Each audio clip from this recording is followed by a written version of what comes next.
I want you to ponder these 4 questions. Here's the first one, and that's why. Why pay the price? Why work this hard? Why go this far? Why try to learn this much? Why try to do it all? Why try to see it all? Why try to have it all? Why do it? Why learn it? Why study? Why put yourself out? Why try to take on this much responsibility? Why develop yourself to the full? Why try to become all that you can possibly become? Why try to earn as much as you can earn, share as much as you can share, develop every skill you possibly can, see every human you possibly can, go to every class you possibly can, touch everybody you possibly can? Why do that much? Why go that far? Why share that much? Why give that much away? Why try to see everything? Why try to do everything? Why try to become everything? That's a good question, why? And you're the only one personally that can answer that question for yourself. You've got to have your own list of whys. Work on your list of whys. One of the big thrusts for success is to come up with a strong enough why. If the why is powerful, the how is easy. But if the why isn't strong, if your goals aren't powerful, if the vision isn't clear, the old prophet said, without a vision we die, without a vision we perish, without a dream we're nothing. I'm asking you to sit down with your family and develop a dream strategy. I'm asking you to make a list of what you want. What kind of health do you want? What kind of skills do you want? What kind of income do you want? What kind of gift do you wish to bestow? What kind of power would you like to have? What kind of influence would you like to have? I'm asking you to go home and work on the why. Spend some time as you fly over the clouds and over the ocean back to where you came from. I'm asking you to have a vision by the time you've reached home of why you want this kind of income, why you want this kind of recognition and these kinds of skills. I'm asking you to develop your own list of why. Now, here's number 2. The first question to ponder when you go home is why. Here's another good answer to why. It's the second question. Why not? Why not see how much you can earn? Why not see how much you can learn?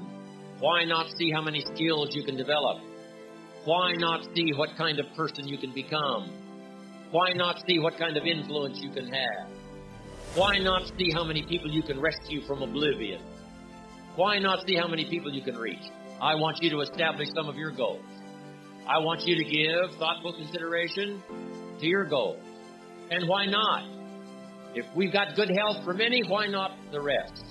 If it's happened for you, why not others? And why not you? I want you to take that personally. Why not?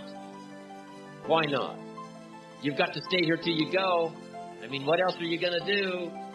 Why not see how much you can do, how far you can go? Now, here's number 3. Why not you? I wish I could say that to each of you individually, but it would take a couple of lifetimes to sit down and talk with each of you individually. But I would rather do that.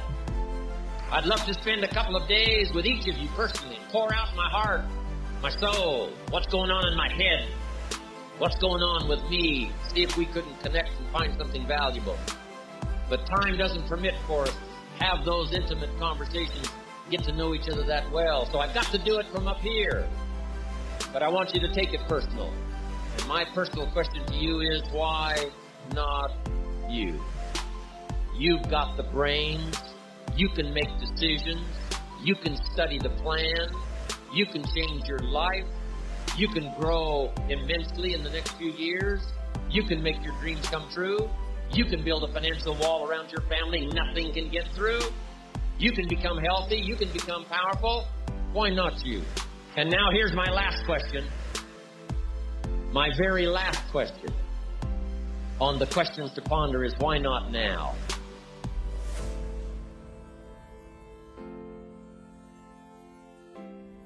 Think about the potential within you that's still untapped. Consider these 2 questions during your time of reflection. Number 1, What could I have achieved in the past had I been more diligent? Could I have been more disciplined? Worked smarter instead of harder? Said no more often to social functions, to community commitments? What could I have achieved in the past had I tried a little differently? Only you can answer this question. It's very personal. So that's question number one. What could I have achieved in the past if I tried a little more diligently? Now here's number two. How can I achieve more in the future? Well, if you take some quality time to thoughtfully answer question number one, you'll probably have a clue as to what's needed in the future. Do you need to work more diligently? Do you need to be more disciplined? Do you need to work smarter instead of harder? Do you need to say no more often? Do you need to manage your time better? That's one of the keys to reflection. You can put down on paper what worked for you in the past and figure out ways to translate this information into the future. You can design your better future if you can learn from your past. You can face your future with more excitement, more anticipation, when you design a future worth getting excited about. You can see your future and have it pull you. But don't forget to appreciate yourself for what you have done so far, or what you have done today. Know that your appreciation of yourself and your achievements will continue to fuel the fire of ambition. Self-appreciation is an integral part of success. You must develop a strong appreciation for your own style, your own methods, your own process. Take a self-appreciation inventory. Ask yourself a few questions. Start with number one. What have I achieved in the last 4 days, the last 2 weeks, the last 6 months, the last year, the last 10 years? What have I achieved during these time periods? Write it down. Take a self-appreciation inventory of all you've done and all you've accomplished and all you've become. Take inventory of yourself. Now compare this list to your goals. Have you accomplished all you set out to do in the last 4 days, 2 weeks, 6 months, 1 year, 10 years? Compare your list. Maybe you've been so busy trying to reach your goals that you haven't taken the time to sit back and reflect on where you've really been. Look back at your list and say, wow, I really have been through a lot. I really have learned a lot. Look what I've done. Look what I've become. I wasn't like this 10 years ago or even 1 year ago. Look at me. I'm doing okay. Building your ambition takes little steps. 1 step at a time, 1 day at a time, 1 week at a time. And it's like taking your family to a reunion where people haven't seen your kids for 6 months or even a year. They say, my, look how you've grown. Well, you know your kids have grown, but when you see them every day, it's hard to notice. So write down all your accomplishments and see where you've been and what you've done and who you've become. You'll say, oh, look how I've grown. And that's step 1 in taking a self-appreciation inventory. Now here's step 2. What could I have achieved that I didn't? Be honest now, this is your inventory. Nobody else has to see it. What could you have achieved over the last week, the last month, the last quarter, the last year? What could you have achieved that you didn't? Would a game plan have made a difference? Would your direction have made a difference? Would greater preparation have made a difference? Would more discipline have made a difference? In how you changed your habits, changed your life? Would time management have made a difference? Major time over minor time? Ask yourself, what could I have achieved that I didn't? Now, take this 1 step further with number 3. What do I want to achieve in the next 4 days, the next 2 weeks, the next 6 months, over the next year, over the next 10 years? What do I want to achieve? Well, all this falls in line with your goals. What you could achieve has to fall in line with what you want to achieve.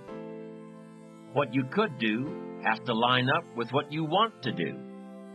And what you could become has to meet what do I want to become. Everything affects everything. And through the proper disciplines practiced every day, through the proper disciplines, the what could I do has to match up with what do I want to do.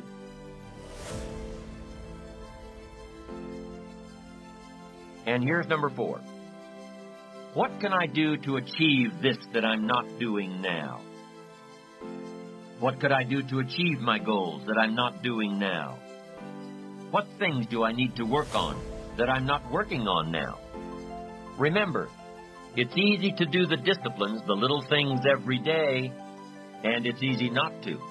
It's easy not to. Look back at the list you made of your 3 most important work-related goals. Look back at your list of the 3 most important personal and spiritual goals. How are you doing with these? Are you making progress a little each day, Are you appreciative of the progress you've made so far? It's important that you take time out to acknowledge yourself, your achievements, what you've done so far, where you've come, who you've become. Self-appreciation is a stage in building ambition that takes a little more maturity, a greater resolve, knowing that you'll do it until you get it done, and taking the time out to acknowledge yourself for doing it. Self-appreciation comes from already being firmly set on the course of positive self-direction, being on the right track, having that wonderful blend of humility and self-esteem, knowing within yourself that you're accomplishing your goals, and knowing yourself enough and being confident in yourself enough to avoid needless bragging.